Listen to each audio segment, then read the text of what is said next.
একদিকে আমাদের দেশে বিনিয়োগ হচ্ছে না, এই বিনিয়োগ না হওয়ার কারণে কিন্তু আমাদের ইয়াং এন্টারপ্রেনিউররাও তৈরি হতে পারছে না। অনেকগুলো চ্যালেঞ্জ আছে এখানে না হওয়ার পেছনে। বেকারত্ব তো একটা দেশের জন্য, অর্থনীতির জন্য অভিশাপ, এটা বলার অপেক্ষা রাখে না। এখন এই কর্মসংস্থানটা কেন তৈরি হচ্ছে না, যেটা নিজাম ভাই বললেন যে একটা কর্মসংস্থান তৈরি হবে কিভাবে, কর্মসংস্থান তৈরি করার জন্য তো বিনিয়োগ লাগবে, উদ্যোক্তা লাগবে। লাইক একটা ইউনিভার্সিটি গ্রাজুয়েট, সে যখন ইউনিভার্সিটি থেকে বের হয়ে একটা চাকরি করে, সে শুধুমাত্র নিজেকে এমপ্লয়েড করছে।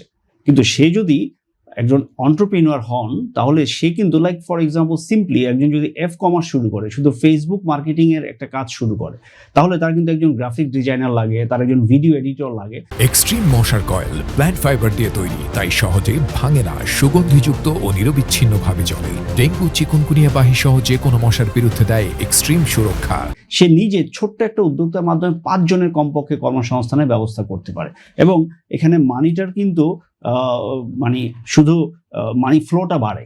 তেমনি একজন ছেলে বা মেয়ে ইউনিভার্সিটি থেকে পাশ করার পর চাকরির বদলে যদি সে উদ্যোক্তা হতে পারে, তাহলে সে কমপক্ষে 5 জনের কর্মসংস্থানের ব্যবস্থা করতে পারে। সো ইট মাল্টিপ্লাইজ যে অর্থনৈতিক অবস্থা এবং অর্থনীতিতে তার একটা প্রভাব পড়ে। হ্যাঁ, তো এখন আমাদের দেশে এই সমস্যাটা, মানে একটা গেল কর্মসংস্থান না হওয়ার কারণ তো আমাদের বিনিয়োগ অভাব, মানে বেসরকারি খাতে আমাদের বিনিয়োগের অভাব আছে।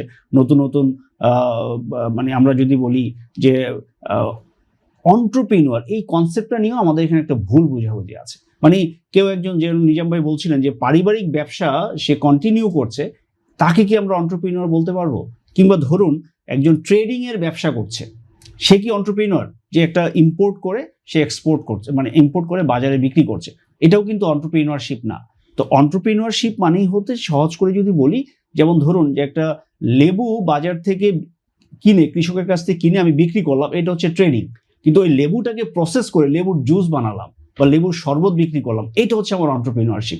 তো এখন এই এন্টারপ্রেনিউরশিপ যদি আমরা এন্টারপ্রেনিউয়ার্স যদি তৈরি করতে পারি, এই যে লেবুটা কেনা থেকে প্রসেস করে আবার এটাকে বাজারজাতকরণ, এই পুরো প্রক্রিয়াতে অনেক লোক লাগছে, তাহলে বিভিন্ন পয়েন্টে আমার কর্মসংস্থানের সুযোগ হচ্ছে। এখন এই জিনিসটা আমাদের দেশে হচ্ছে না।